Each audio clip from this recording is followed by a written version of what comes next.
اعوذ باللہ من الشیطان الرجیم بسم اللہ الرحمن الرحیم۔ میرے ہاتھ میں تھا جب تک میرے مصطفیٰ کا دامن، میرے پاؤں چومتی تھی یہی گردش زمانہ۔ اقبال کہتا سبب اس کا کچھ اور ہی ہے جس کو تو خود سمجھتا ہے کہ زوال بندہ مومن کا بے زری سے نہیں۔ تو حضرت دہیہ کلبی نے وہ خط بصرہ شام کے گورنر کو پہنچایا۔ یہ بخاری شریف کے اندر ہے کہ نبی علیہ الصلوۃ والسلام نے خط جو بھیجا تھا وہ دہیہ کلبی کے پاس دیا اور فرمایا یہ پہنچا دے۔ تو قیصر روم جو ہے وہ حضرت ابو سفیان کہتے ہیں کہ ہم تجارت کے لیے گئے ہوئے تھے، تو قیصر روم کو پتہ چلا کہ مکہ مکرمہ کے بڑے بڑے تاجر اور بڑے بڑے قریشی یہاں آئے ہوئے ہیں، تو انہوں نے بلا لیا ان سب کو پکڑ کے لاؤ۔ کہتے ہیں ہم سب چلے گئے قیصر روم کے پاس، تو اس نے کہا کہ اس بندے کو سب سے آگے لاؤ جو حضور کے نسب کے زیادہ قریب ہے۔ تو حضرت ابو سفیان فرمانے لگے کہ مجھے آگے کیا گیا۔ کہا کہ آپ حضور کے زیادہ قریب ہیں حضور نسب کے۔ کہا فرمایا ادھر بیٹھ جاؤ، بٹھا دیا۔ فرمایا میرے ساتھ جتنے ساتھی تھے ان کو میری پیٹھ کے پیچھے بٹھا دیا اور کہا کہ اگر یہ حضور کے بارے میں غلط بیانی کریں تو آپ نے مجھے بتانا ہے۔ اس نے پھر رسول اللہ کے بارے میں، یہ بخاری شریف کے اندر موجود ہے، اس نے پھر رسول اللہ کے بارے میں سوالات کیے قیصر روم نے۔ تو اس نے ترجمان بلایا، کہا کہ ان سے یہ پوچھو کہ جنہوں نے یہ دعویٰ کیا ہے ان کا نسب کیسے ہے، کیف نسب فیکم؟ تو کہنے لگے میں نے کہا کہ فینا ذو نسب ہیں، اور وہ تو بڑے عالی نسب والے ہیں، بڑے بلند خاندان والے ہیں۔ پھر اس نے کہا کہ ان سے یہ پوچھو کہ آپ کے خاندان میں حضور سے پہلے کبھی کسی نے دعویٰ کیا نبوت؟ تو انہوں نے کہا آج تک نہیں کیا، حضور نے دعویٰ کیا۔ پھر اس نے پوچھا کہ کیا ان کے آباء و اجداد کے اندر کوئی پہلے بادشاہ گزرا ہے؟ کہا کہ نہیں، ان کے آباء و اجداد میں کوئی بادشاہ نہیں گزرا۔ پھر اس نے پوچھا کہ ان کے جو متبعین ہیں، ان کی جو پیروی لوگ کر رہے ہیں، وہ ضعفاء ہیں یعنی کمزور لوگ ہیں یا بڑے خاندانوں والے ہیں؟ تو کہا کہ نہیں، ان کی پیروی تو کمزور لوگ کر رہے ہیں۔ پھر پوچھا کہ ان کی تعداد کم ہو رہی ہے یا زیادہ ہو رہی ہے؟ نے کہا نہیں، ان کی تعداد تو بڑھ رہی ہے۔ پھر اس نے پوچھا کہ کیا کوئی بندہ اپنے دین سے ناراض ہو کر کبھی کوئی واپس کفر کی طرف پلٹا؟ نے کہا نہیں، کبھی بھی کوئی نہیں پلٹا۔ نے کہا کہ آپ نے کبھی ان کے بارے میں اعلان نبوت سے پہلے غلط بیانی کی نسبت کی تھی حضور کی طرف؟ کہا نہیں، کبھی بھی نہیں کی۔ ابو سفیان کہتے ہیں میں ایک بات اپنی طرف سے داخل کر سکا کہ صلح حدیبیہ کا معاہدہ ہو چکا ہے، اب دیکھتے ہیں حضور وعدے کی پاسداری کرتے ہیں یا نہیں۔ کہتے ہیں سوائے اس کے میں حضور کے بارے میں وہاں کوئی بات نہیں کر سکتا۔ یہ رسول اللہ کا مقام اور شان ہے، اور اگر آج کوئی ان کے بارے میں بات کرے تو قیصر روم کے سامنے جنہوں نے نہیں مانا، تو فتح مکہ والے دن مسلمان ہوئے نا حضرت ابو سفیان، لیکن ایسے پھر مسلمان ہوئے کہ جاتے ہوئے پھر وہاں حضور غزوہ حنین کے لیے گئے تو ایک آنکھ وہاں دے دی اور دوسری آنکھ جنگ یرموک میں دے دی، تو پھر قیامت تک وہ کتا ان کو بھونک نہیں سکتا۔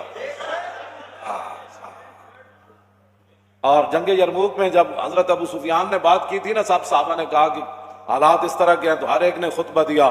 تو حضرت ابو سفیان کہنے لگے اہل اسلام حضر ما ترون، یہ منظر دیکھ رہے ہو ہم کتنے ہیں اور وہ کتنے ہیں، ان کا جنگی ساز و سامان کتنا ہے اور ہمارا کتنا ہے، ہم وطن سے کتنے دور ہیں، ہم ان کے وطن میں لڑنے کے لیے آئے ہیں۔ جب یہ باتیں کی تو صحابہ ظاہر موجود تھے سارے بڑے بڑے، تو فرمایا پریشان ہونے والی بات نہیں، فہذا رسول اللہ، فرمایا حضور بھی جنگ یرموک میں حضور بھی جلوہ گر ہیں، فہذا رسول۔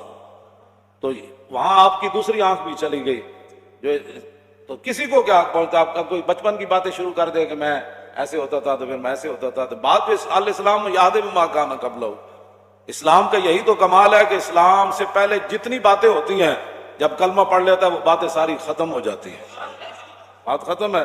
وہ تو اسلام کی خاطر نابینا ہو گئے، اور پاکستان کے روڈوں پر کوئی کتا ان کو بھونکتا ہے تو وہ تو اپنے آپ کو بھونکتا ہے، اس کا کیا تعلق ہے صحابہ سے؟ صحابہ تو جن خاکوں سے گزرے وہ خاک بھی افضل اور حال ہے۔ کتنی صداقت ہے۔ فرمایا میں حضور کے بارے میں کوئی بات نہیں کر سکا، صرف ایک بات کر سکا کہ حضور نے کبھی بھی ایسی بات نہیں کی، لیکن اب دیکھتے ہیں کہ رسول اللہ صلی اللہ تعالیٰ علیہ وآلہ وبارک وسلم جو ہے وہ کیا کرتے ہیں اب نہیں پتا. تو کہا کہ آپ یہ بتائیں کہ آپ کی ان کے ساتھ جنگ ہوتی رہتی ہے؟ کہا جی بالکل ہوتی رہتی ہے. نے کہا کہ وہ جنگ کا نتیجہ کیا ہوتا ہے؟ کہا کہ الحرب سجال، جنگ تو ایک ڈول ہے، جس طرح پانی بھرنے کے لیے بندہ کنویں میں پھینکتا ہے تو ڈول، تو کبھی ایک آدمی پانی ڈول سے نکال لیتا ہے، کبھی دوسرا. مطلب یہ تھا کہ کبھی ہم جیت جاتے ہیں کبھی وہ جیت جاتے ہیں. یہ اس نے پھر پوچھا کہ وہ آپ کو حکم کیا دیتے ہیں کس بات کا؟ انہوں نے کہا کہ قل تو یقول اعبدوا اللہ وحدہ ولا تشرکوا بہ شیئا واترکوا ما یقول آباؤکم ویامرون بالصلاۃ والصدق والعفاف والصلہ. انہوں نے کہا کہ وہ ہمیں حکم دیتے ہیں کہ جناب اللہ کی عبادت کرو، اور جن پر تمہارے آباء و اجداد تھے بتوں کی پوجا کرتے تھے وہ سارے معاملات چھوڑو، اور حضور ہمیں نماز کا حکم دیتے ہیں، سچائی کا حکم دیتے ہیں، پاک دامنی کا حکم دیتے ہیں، اور رسول اللہ صلہ رحمی کا حکم دیتے ہیں. کہا کہ حضور یہ ہمیں حکم دیتے. اب 11 سوالات کیے اور ان میں سے جواب 9 کے پھر وہ اس کو ویسے ہیراکل پڑھتے ہیں، ہیراکل یا ہیرکل پڑھتے ہیں، ویسے لوگ ہیرکل کہتے ہیں، ہیرکل یا ہیراکل دونوں طرح. انہوں نے بخاری شریف کے اندر بھی اس کا ضبط دیا ہوا ہے کہ اس لفظ کو کیسے پڑھنا ہے. لیکن بخاری اردو بھی کی ہو نا گھر میں تو اس کو سمجھنے کے لیے پہلے 16 سال پڑھنا پڑتا ہے. ہاں اے مت کوئی سمجھے کہ جناب گھر اردو دی بخاری پئی ہوئے تو بندے نو بخاری سمجھ آ جائے. ہاں جی پھر تے گل مک جاندی، پھر تو ہر بندہ استاد العلماء تے شیخ الحدیث تے جناب شیخ الکل تے جناب خطیب پاکستان تے فخر ہندوستان بن جائے گا. ہاں جی گھر کتاباں ساریاں پئی نہیں ہوندیاں، پھر سویرے تسی منڈیاں نو کیوں سکول بھیج دیو؟ دودھ پیندے نو بھی بھیج دیندے ہو. کتاباں ساریاں گھر پئی نہیں ہوندیاں، کتاباں گھر رکھن دا بندہ مولوی تھوڑا ہو جاندا. ایک مولوی ہے جڑا سارے ہر بندہ مولوی ہے جنہوں جناب اٹھ پٹو میں اخبار مضمون پڑھیا سی تو اخبار مضمون پڑھنا بندہ مولوی ہوتا. عمر باید کے یار آیت بکنار، بڑی لمبی عمر چاہی دی تاں یار بغلے چاہتا.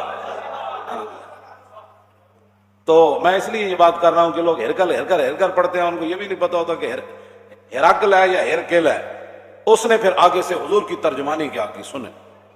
اس نے حضرت ابو سفیان کو کہا کہ میں نے آپ سے یہ پہلا سوال کیا تھا. فقال لترجمانہ قل لہ سألتک عن نسبی فذکرت انہ فیکم ذو نسب وکذالک الرسل تبعث فی نسب قومہا. میں سب سے پہلے میں نے تم سے یہ سوال کیا کہ ان کا نسب کیسا ہے، تو آپ نے خود کہا کہ وہ تو بڑی عالی نسب والے ہیں.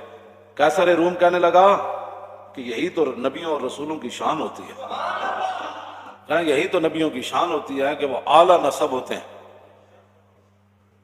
اس پر میں کوئی دائیں بائیں نہیں جانا چاہتا، یہ بات رہ جائے گی، لیکن آپ خود سمجھ لیں کہ جو حضور کے مقابلے میں باتیں کرتے ہیں ان کی اپنی حیثیت کیا ہوتی ہے، کون ہوتے ہیں. دوسرا کہتے ہیں میں نے سوال کیا کہ آپ کی قوم میں کبھی کسی نے یہ بات کی ہے، تو آپ نے کہا نہیں کی. تو کہتے ہیں ان پر الزام تو آپ تب لگاتے پہلے یہ ریت چلی آتی کہ یہ بندہ کرتا ہے میں نبی ہوں، کوئی یہ کرتا ہے. جب آج تک کسی نے بات نہیں کی تو پھر نبی برحق یہی ہے. پھر میں نے تم سے یہ سوال کیا کہ کیا ان کے آباء و اجداد میں سے کوئی بادشاہ ہوا ہے، تو تم نے کہا کوئی نہیں. تو اگر کوئی نہیں تو پھر تو نبی برحق ہے. اگر ان کے آباء و اجداد میں کوئی بادشاہ ہوتا تو ہم یہ سوچتے کہ وہ اپنے باپ اور دادا کی بادشاہی واپس لینے کے لیے دعویٰ کر رہے ہیں. جب ہوا ہی کوئی نہیں تو پھر آپ کو کیا مسئلہ ہے؟ آپ کیوں نہیں کلمہ پڑھتے ہو؟ کیوں نہیں پڑھتے آپ کلمہ؟ پھر میں نے آپ سے یہ سوال کیا کہ کیا آپ نے اعلان نبوت سے پہلے کبھی کوئی غلط بیانی کی نسبت حضور کی طرف کی؟ تو آپ نے کہا نہیں. اللہ. تو کہا کہ جو نبی لوگوں کے ساتھ غلط بیانی نہیں کرتے وہ رب کی طرف غلط بیانی کی نسبت کیسے کر سکتے کہ اللہ نے مجھے نبی بنایا؟ تو جب لوگوں کے ساتھ انہوں نے کبھی ایسی بات نہیں کی تو اللہ کی طرف کیسے نسبت کر سکتے؟ گل اے وے جڑا سمجھ آ جائے تو خط نال بھی آ جائے جی، سمجھ آ جائے تو غیروں کو پوچھ کے بھی مقام رسول سمجھ آ جائے. جے نہ آوے تو ساری زندگی قرآن و حدیث پڑھ کے مولوی دی تقریراں سن کے بھی سمجھ نہ آئے، پھر بھی بندہ غیراں دیاں گلاں کرے. کہتے ہیں میں نے پھر آپ سے یہ دوسرا سوال کیا کہ ان کی اتباع کمزور لوگ کر رہے ہیں یا بڑے لوگ؟ تو آپ نے کہا کہ ان ضعفاءهم اتبعوه وهم اتباع الرسل. انہوں نے کہا کہ نہیں کمزور لوگ کر رہے ہیں. تو انہوں نے کہا کہ آدم علیہ السلام سے لے کر حضور تک جب بھی کسی نے ابتداءً پیروی کی ہے تو کمزور لوگوں نے کی. بلکہ یہ تو تانا دیا قوم نوح نے بعد الراج کہ تواڈے غریب تے پست لوگ تواڈی اتباع کر دین، اسی پیسے والے انہاں غریباں نال کیویں بیٹھی؟ قیصر روم کیوں جی گفتگو کی تھی؟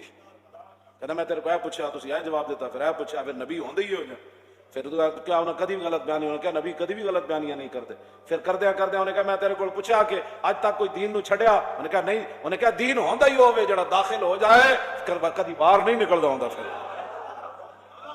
تو میں پوچھا تیرے کو کوئی دین نو چھوڑ کے حضور نو گیا؟ میں کہا تے پتھر بن کے بھی کہندے سن حضور حکم تو دیو، تے کھجورا کھا کے بھی کہندے سن حضور حکم تو دیو، گھوڑے سمندر جی سٹ دیا۔ آخر تے پتہ کی کہ اسی قیصر روم نے ایتھے تے انگوٹھے چومن تے جھگڑے نا، اور کہن لگا اے جو کچھ میں تہاڈے کول پوچھیا نا تے اے یاد رکھو، اے میں جتھے بیٹھا فسا یملکو موضع قدمیا ہاتین، اے میں جس سلطنت تے بیٹھا نا آج سپر پاور دا بادشاہ، اے یاد رکھو ابو سفیان ایک وقت آئے گا محمد عربی دے غلام سلطنت تے قبضہ کر لینا، جتھے میں بیٹھا اس جگہ بھی حضور دے غلاماں نے قبضہ کر لینا۔ اگر گل اے وے جڑی تو دس رہا تے انہاں دے غلاماں نے قبضہ کر لینا، پھر صحابہ قیصر روم دے دروازے تے گھوڑے نہیں جا بدے۔ یہ انہیں کہ اگلی گل بڑی عجیب ہے، انہیں کہا لو کنت عندہ لغسلت عن قدمے، اے گل پڑھ کے بندہ مست ہو جاندا، کہندا میں جے حضور کول ہوندا نا تے میں حضور دے پاؤں مبارک دھو کے پینے سن۔